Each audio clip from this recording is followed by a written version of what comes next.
భగవంతుడు ఉన్నాడు, లేకపోతే ఈ కష్టం నుంచి నేను ఖచ్చితంగా బయటపడేవాడిని కాదు అని అనుకున్న ఒక్క సందర్భం? అన్ని సందర్భాల్లో భగవంతుడు ఉన్నాడండి. 1, 2 సందర్భాలు ఏముంది? హ్మ్. ఏముంటుంది? మనం తప్పు చేస్తే అయ్యో తప్పు చేసాము, ఇందులో నుంచి బయటపడాలనేది ఉంటుంది. అవును. తప్పే చేయనప్పుడు భగవంతుడు ఏం చేస్తాడు నాకు? ఎందుకు అడుగుతా ఆయన్ని? అంతేనా? మీరు చాలా స్టెబ్బోన్ ఉన్నారండోయ్. ఎందుకు తప్పు చేయను? తప్పు చేయటం ఎందుకు? ఆయన్ని అడుక్కోవటం ఎందుకు? ఉండేదేదో స్ట్రైట్ ఫార్వర్డ్‌గా అంతే. ట్రాన్స్‌పరెంట్‌గా నిజాయితీగా ఉంటే చాలు. అదే నా విల్ పవర్. ఎవరినైనా చెప్పను నేను ఈ బిఆర్ నాయుడు ఈ తప్పు చేశాడు హ్మ్. అని ఒక్కరిని చెప్పనండి హైదరాబాద్లో. ఎందుకంటే నా జోలికి ఎవరు జనరల్గా రారు. మీరంటే భయపడి చెప్పరేమో సార్. భయపడేం లేదండి, నేనంత క్రిమినల్ కాదు కదా. అవును. నా నిర్ణయాలు అట్లుంటాయి. నేను ఎవరి జోలికి పోను, నా పని ఏదో నేను చూసుకుంటూ ఉంటాను. ఎవరైనా నా జోలికి వస్తే మాత్రం ఊరుకోను. యాక్షన్ రియాక్షన్ సివియర్గా ఉంటుంది. బొట్టు ఎంత కాలం నుంచి పెడుతున్నారు సార్? ఈ చైర్మన్ అయినప్పటి నుంచి ఈ అవునా? పంచ ఇవన్నీ అంటే పొడుగు బొట్టు ఎస్పెషల్లీ మీరే పెట్టుకున్నారు సార్? వచ్చిందా పెట్టుకోవడం? ఎప్పుడైనా మీకు వంట చేసే అవకాశం దొరికిందా? లేదమ్మా. అవునండి.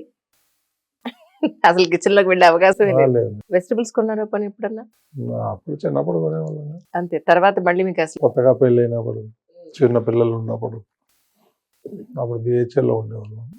బుధవారం శుక్రవారం సంత జరుగుతుంది, అవును. అవి తెచ్చేవాళ్ళు కూరగాయలు. కానీ మీ ఉన్నతిని, మీ అభివృద్ధిని మీ పేరెంట్స్ చూసారా అండి? మా అమ్మ చూసింది ఎక్కువ, మా నాన్న కొంచెం ఎర్లీగా చనిపోయారు.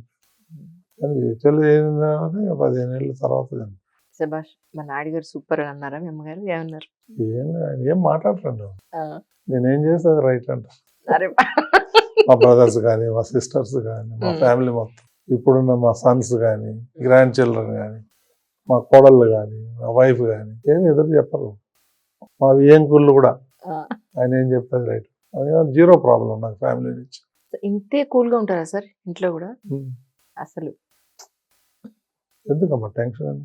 చాలా కామ్ గా, అసలు ఎక్కడ వాయిస్ లో ఎక్కడ ఎమోషన్ ఉండదు మీకు. ఎందుకు ఉండాలా? సో మీ ఆరోగ్యానికి అదే ముఖ్య కారణం అనుకుంటున్నాను నేనైతే. ఏదైనా కావచ్చు. బట్ ఏదైనా యాక్చువల్లీ చాలా లేట్ అయిపోయింది సార్. మీటింగ్స్ చాలా మంది వచ్చి వెళ్ళేవాళ్ళు, సెండ్ ఆఫ్ ఇవ్వాల్సిన సిచ్యువేషన్స్లో ఇంత రాత్రి అయినా కూడా నాకు అవకాశం ఇచ్చారు. మిమ్మల్ని ఇబ్బంది పెడితే క్షమించాలి. But I'm really so happy to talking to you sir, to meet you today. Really ఇబ్బంది ఏం లేదమ్మా సార్. ఇది మై డ్యూటీ. మీరు వచ్చి అంత దూరం నుంచి వచ్చి అడిగినప్పుడు ఇవ్వాలి. నిజంగా మహేంద్ర గారు ఏమో పొలిటికల్గా అడిగేశారు. సో అందుకని నేను ఏమి అడగడానికి లేదు. నేను ఫ్యామిలీ ఇంటర్వ్యూ గురించి సరదాగా కాసేపు, ఎందుకంటే పొద్దున్న లేస్తే ఈ మీడియా ముందు మాట్లాడాల్సినవే, ఇంటికి వెళ్ళిన తర్వాత ఇంట్లో బాధ్యతలు ఉంటాయి. ఇంకెప్పుడు వీళ్ళు ప్రశాంతంగా కాసేపు మాట్లాడడానికి ఉంటుందంటే ఇగో ఇలాంటి ఇంటర్వ్యూలో కాసేపు మళ్ళీ నెంబర్ వేసుకోవాలి. ఇక్కడ బాధ్యతలు ఏమి లేవండి. అంతేనా సార్? అంతా వాళ్ళు చూసుకుంటారు. సో అక్కడ నా ఇంటర్వ్యూలో కూడా కూల్ లైఫ్ అంతే, ఇబ్బంది ఏం లేదు. అట్లా సెట్ చేసుకున్నాను family. Yes sir. Thank you so much sir. Really thank you so much sir. Once again నమస్కారం.